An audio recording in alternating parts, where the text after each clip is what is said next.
lagi kita minggu ini dengan bahan KKA yang terambil di dalam kitab Hagai, pasalnya yang pertama, ayat 1-11.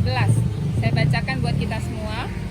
Pada tahun yang kedua, zaman Raja Darius dalam bulan yang ke-6, pada hari pertama bulan itu, datanglah firman Tuhan dengan perantaraan Nabi Hagai kepada Zerubabel bin Shealtiel, Bupati Yehuda, dan kepada Yosua bin Yosadak, imam besar. Bunyinya, beginilah firman Tuhan semesta alam. Bangsa ini berkata, sekarang belum tiba waktunya untuk membangun kembali rumah Tuhan. Maka datanglah firman Tuhan dengan perantaraan Nabi Hagai, bunyinya, apakah sudah tiba waktunya bagi kamu untuk mendiami rumah-rumahmu yang dipapani dengan baik, sedang rumah ini tetap menjadi reruntuhan? Oleh sebab itu, beginilah firman Tuhan semesta alam, perhatikanlah keadaanmu. Kamu menabur banyak tetapi membawa pulang hasil sedikit. Kamu makan tetapi tidak sampai kenyang. Kamu minum tetapi tidak sampai puas. Kamu berpakaian tetapi badanmu tidak sampai panas. Dan orang yang bekerja untuk upah, ia bekerja untuk upah yang ditaruh dalam pundi-pundi yang berlobang. Beginilah firman Tuhan semesta alam, perhatikanlah keadaanmu. Jadi, naiklah ke gunung, bawalah kayu, dan bangunlah rumah itu. Maka aku akan berkenan kepadanya, dan akan menyatakan kemuliaanku di situ, firman Tuhan. Kamu mengharapkan banyak, tetapi hasilnya sedikit. Dan ketika kamu membawanya ke rumah, aku menghembuskannya. Oleh karena apa? Demikianlah firman Tuhan semesta alam. Oleh karena rumahku yang tetap menjadi reruntuhan, sedang kamu masing-masing sibuk dengan urusan rumahnya sendiri. Itulah sebabnya langit menahan embunnya dan bumi menahan hasilnya. Dan aku memanggil kekeringan datang ke atas negeri, ke atas gunung-gunung, ke atas gandum, ke atas anggur, ke atas minyak, ke atas segala yang dihasilkan tanah, ke atas manusia dan hewan, dan ke atas segala hasil usaha. Ibu yang dikasihi Tuhan, tema kita tahun ini adalah bergaul karib dengan Tuhan. Mazmur 25 ayat 14 mengatakannya, Tuhan bergaul karib dengan orang-orang yang takut akan Dia. Nah, karena ini masih bulan Januari, mari kita membuat beberapa perenungan bagi kita semua. Nanti kita sama-sama share di kelompok keluarga Allah kita masing-masing. Yang pertama, mari kita renungkan bagaimana hubungan kita dengan Tuhan sampai hari ini. Sampai hari nanti ibu-ibu berkumpul di dalam komsel masing-masing, mari kita sharekan bersama-sama bagaimana hubungan kita dengan Tuhan. Apakah kita sedang kecewa dengan Tuhan? Apakah kita sedang marah dengan Tuhan?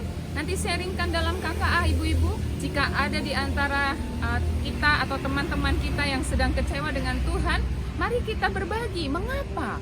Mengapa ibu-ibu kecewa dengan Tuhan? Karena dengan terbuka, karena dengan mau berbagi, kita akan mendapatkan pertolongan. Kita akan mendapatkan solusi atau jalan keluar, atau sebuah nasihat, sebuah saran. Kadangkala jika kita kecewa dengan Tuhan, mungkin itu penyebabnya ada doa yang tidak dijawab Tuhan, ada pertolongan yang tidak segera datang, ada kegagalan, ada suatu keadaan menyakitkan yang kita alami. Kadang-kadang Tuhan itu mengizinkan kita mengalami hal-hal yang menyakitkan agar kita kenapa? Supaya kita mengerti bahwa kita ini terbatas, ibu-ibu. Kita itu bukan manusia super, kita tidak bisa menghandle semuanya dengan baik. Kita ini terbatas. Kenapa Tuhan mengizinkan hal yang menyakitkan terjadi? Agar ibu-ibu dan saya mengandalkan Tuhan. Nanti share bersama di kelompok masing-masing ya. Apakah selama ini kita suka menyelesaikan sendiri? Kita mengambil jalan keluar sendiri? Kita berpikir sendiri ketika kita menghadapi masalah? Lalu kemudian kita gagal, kita alami hal menyakitkan. Lalu apakah kita kecewa dengan Tuhan? Nanti ibu-ibu share di kelompok keluarga Allah masing-masing.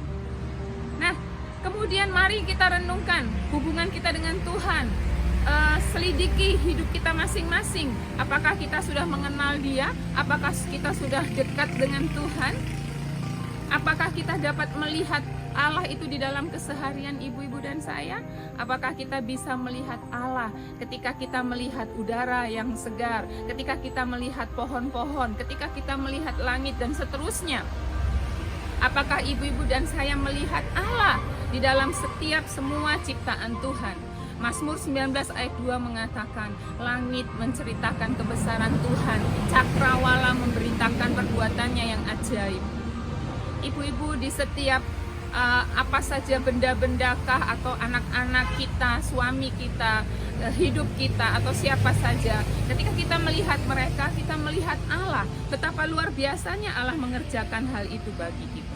Ada sebuah lagu cuplikan yang mengatakan begini, Allah di sini sepasti udara segar yang kuhirup, Dia sepasti fajar yang mereka setiap hari. Itu membuktikan bahwa dalam keseharian ini kita bisa melihat Allah, ibu-ibu. Ketika hari ini sepanjang pagi, tadi jam 5 pagi saya bangun, hujan deras sekali, kita melihat Allah di situ. Bagaimana respon kita? Apakah kita mau bilang, ya Tuhan, ini kan hari Minggu, kenapa hujan? Bagaimana saya bisa ke gereja?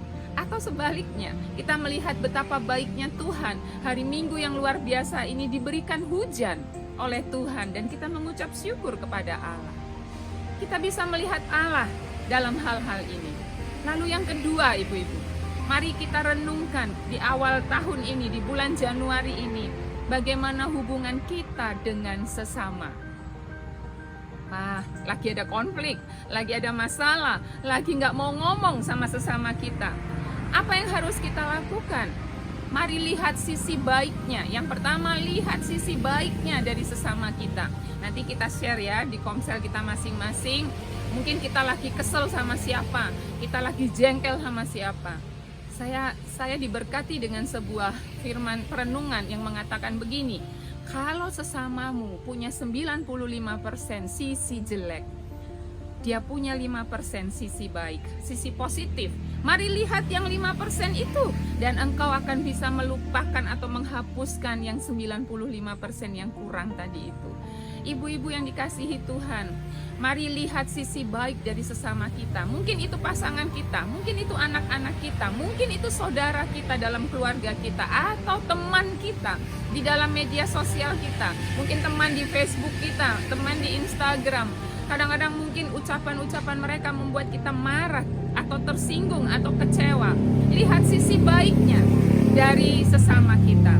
Dan yang kedua, berikan pengampunan tanpa batas. Firman Tuhan berkata, jikalau kamu tidak mengampuni sesamamu, Bapamu yang di surga juga tidak akan mengampuni kamu. Dan Yesus mengajarkan kepada kita mengampuni sesama kita 70 kali 7 kali.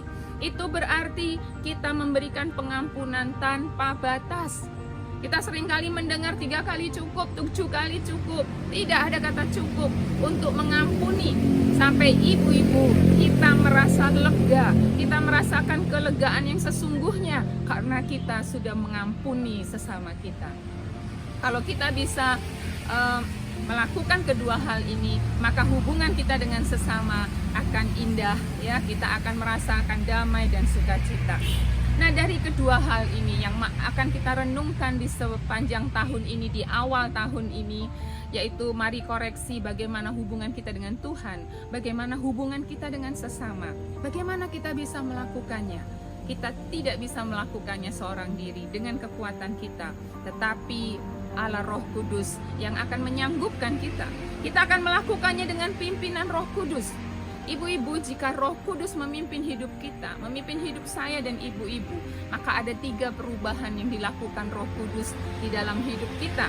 Yang pertama, Dia mengubah hati kita. Kita tidak bisa mengubahnya, ibu-ibu. Kita juga tidak bisa mengubah hati orang lain, tetapi Roh Kudus bisa.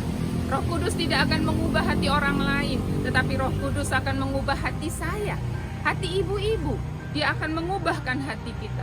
Dan yang kedua, ada perubahan hubungan dengan Allah. Roh Kudus akan mengerjakan perubahan itu. Kita akan berdamai dengan Allah. Kita tidak lagi menyalahkan Tuhan untuk apapun yang kita alami dalam hidup ini. Dan yang ketiga, ada perubahan hubungan dengan sesama. Kita akan lebih lembut, kita akan lebih terbuka, kita akan lebih bisa memahami mengapa dia bersikap seperti itu. Kita akan lebih mudah memaafkan jika ada sesuatu yang menimbulkan rasa tidak nyaman di hati kita. Puji Tuhan. Hagai ini katakan, jangan sibuk dengan urusan rumahmu sendiri. Perbaikilah rumah Allah, perbaiki hubungan kita dengan Tuhan, ibu-ibu, supaya tidak terjadi apa yang tadi kita baca bersama-sama. Kamu makan tapi kamu tidak sampai kenyang, kamu pakai baju tapi kamu nggak rasa hangat, kamu bekerja untuk upah tetapi upahmu ditaruh dalam pundi-pundi yang berlubang, kamu membawa hasilmu ke rumah tetapi ditiupkan begitu saja. Kita tidak pernah merasakan damai, kita tidak merasakan sukacita, kita tidak punya kekuatan untuk menghadapi kehidupan ini. Kenapa? Dikatakan di dalam kitab Hagai, karena kita sibuk mengurusi rumah kita sendiri, kita sibuk mengurusi harga diri kita, hati kita, hidup kita sendiri, sampai kita lupa bahwa kita harus menjalin hubungan yang akrab dengan Tuhan. Tema tahun ini ditegaskan oleh Bapak Gembala kepada kita semua. Mari bergaul karib dengan Tuhan. Mari koreksi hubungan pribadi kita dengan Tuhan bagaimana, dan hubungan kita dengan sesama bagaimana. Dan nikmati di dalam komsel nanti, mari saling mendoakan satu dengan yang lain supaya terjadi kelegaan di antara kita semua. Terima kasih, Tuhan memberkati.